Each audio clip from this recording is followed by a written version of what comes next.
নমস্কাৰ মৰমৰ ছাত্ৰ-ছাত্ৰীসকল পুনৰবাৰ সকলোকে আমাৰ গেভ এডুকেশ্যন চেনেলটোলৈ স্বাগতম জনাইছোঁ।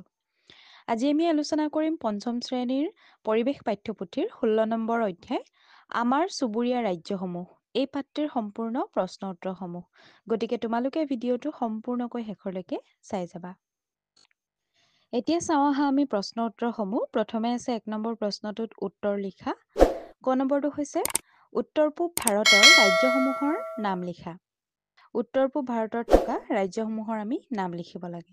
সেইসমূহ হৈছে অৰুণাচল প্ৰদেশ, অসম, মণিপুৰ, মেঘালয়, মিজোৰাম, নাগালেণ্ড আৰু ত্ৰিপুৰা।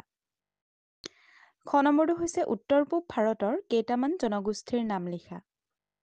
উত্তৰ লিখিবা উত্তৰ পূব ভাৰতত বসবাস কৰা কেইটামান জনগোষ্ঠীৰ নাম হ'ল অসমীয়া, বড়ো, মিচিং, কাৰ্বি, ডিমাচা, খাচী, গাৰো, জয়ন্তীয়া, কোচ ৰাজবংশী, হাজং ইয়াৰ উপৰিও বহুতো জনগোষ্ঠী আছে। এতিয়া গ নম্বৰটো চাওঁ আহা উত্তৰ পূব ভাৰতক সাতভনীৰ দেশ বুলি কিয় কোৱা হয়। উত্তৰ লিখিবা উত্তৰ পূব ভাৰতক সাতভনীৰ দেশ বুলি কোৱা হয় কাৰণ এই অঞ্চল আৰম্ভণিতে 7টা ৰাজ্যৰ সমষ্টি আছিল আৰু সেই 7খন ৰাজ্য হৈছে অসম, অৰুণাচল প্ৰদেশ, মণিপুৰ, মেঘালয়, মিজোৰাম, নাগালেণ্ড আৰু ত্ৰিপুৰা। এতিয়া ঘ নম্বৰটো চোৱা উত্তৰ পূব ভাৰতৰ 3খন স্বাস্থ্যকৰ ঠাইৰ নাম লিখা।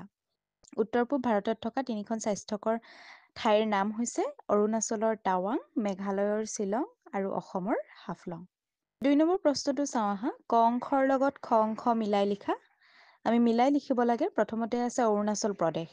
অৰুণাচল প্ৰদেশ হ'ব ইটানগৰ, নাগালেণ্ড কোহিমা, মণিপুৰ ইম্ফল, মিজোৰাম আইজল আৰু ত্ৰিপুৰা আগৰতলা। ইয়াৰ ৰাজধানীসমূহ এইবোৰ। 3 নম্বৰ প্ৰশ্নটো চাওঁ আহা খালী ঠাই পূৰ কৰা। ক নম্বৰটো হৈছে মেঘালয়ৰ ড্ৰেছ পৃথিৱীৰ ভিতৰত আটাইতকৈ বেছি বৰষুণ হয়।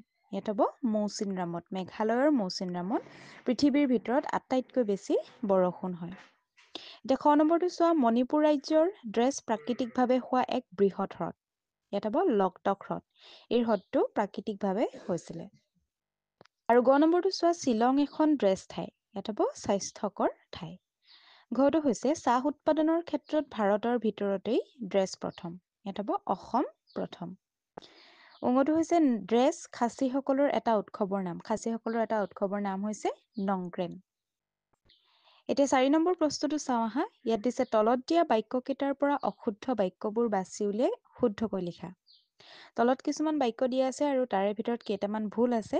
সেই ভুল বাক্যকেইটা আমি আকৌ পুনৰ শুদ্ধকৈ লিখিব লাগে।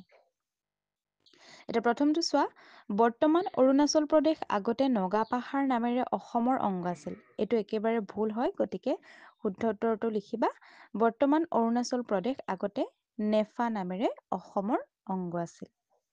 খটো হৈছে কাৰ্বি আংলং জিলা সমভূমিৰে গঠিত। এইটো ভুল। গতিকে ইয়াত লিখিবা কাৰ্বি আংলং জিলা পাহাৰেৰে গঠিত হয়। গটো হৈছে অৰুণাচল প্ৰদেশৰ দক্ষিণাঞ্চলত হিমালয় অৱস্থিত। ইয়াত শুদ্ধ উত্তৰটো হ'ব অৰুণাচল প্ৰদেশৰ উত্তৰ অঞ্চলত হিমালয় অৱস্থিত। তাৰ পিছৰটো চোৱা ত্ৰিপুৰা ৰাজ্যখন সমভূমিৰে আবৃত। ইয়াত হ'ব ত্ৰিপুৰা ৰাজ্যখন পাহাৰ আৰু উপত্যকাৰ সংমিশ্ৰণেৰে গঠিত। তাৰ পিছৰটো হৈছে লকটক হ্ৰদ মিজোৰামত অৱস্থিত। এইটো ভুল। গতিকে লিখিবা যে লকটক হ্ৰদ মণিপুৰত অৱস্থিত। এতিয়া 5 নম্বৰ প্ৰশ্নটো চাওঁ আহা। ইয়াত দিছে কোন কেইখন ৰাজ্যক একেলগে উত্তৰ পূব ভাৰত বুলি কোৱা হয়।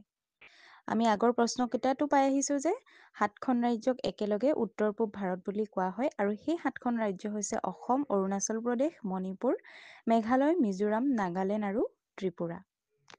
তাৰ পিছৰ প্ৰশ্নটো চোৱা ভাৰতৰ উত্তৰ পূবৰ ৰাজ্যসমূহ পৰ্যটকৰ বাবে কিয় আকৰ্ষণীয় হয় লিখা। ইয়াত লিখিবা উত্তৰ পূবৰ ৰাজ্যসমূহ পৰ্যটকৰ বাবে আকৰ্ষণীয় কাৰণ উত্তৰ পূবৰ ৰাজ্যসমূহত প্ৰাকৃতিক সৌন্দৰ্য আৰু পৰ্বত পাহাৰ, নদী, জলপ্ৰপাত আৰু হ্ৰদ, বন্যপ্ৰাণী অভয়াৰণ্য, ৰাষ্ট্ৰীয় উদ্যান, চাহ বাগান, বনাঞ্চল, বহু জাতি উপজাতিৰ ঐতিহ্যবাহী সংস্কৃতি, নৃত্য সংগীত ইত্যাদিসমূহ আছে। গতিকে এইখিনিয়ে আছিল তোমালোকৰ আজিৰ অধ্যায়টোৰ প্ৰশ্নৰ উত্তৰসমূহ। ছাত্ৰ-ছাত্ৰীসকল ইয়াৰ উপৰিও যদি তোমালোকে অন্য ছাবজেক্টসমূহৰ কুৱেশ্যন আনচাৰসমূহ বিচাৰিছা তেন্তে আমাৰ চেনেলত দিয়া আছে, তোমালোকে চাব পাৰিবা।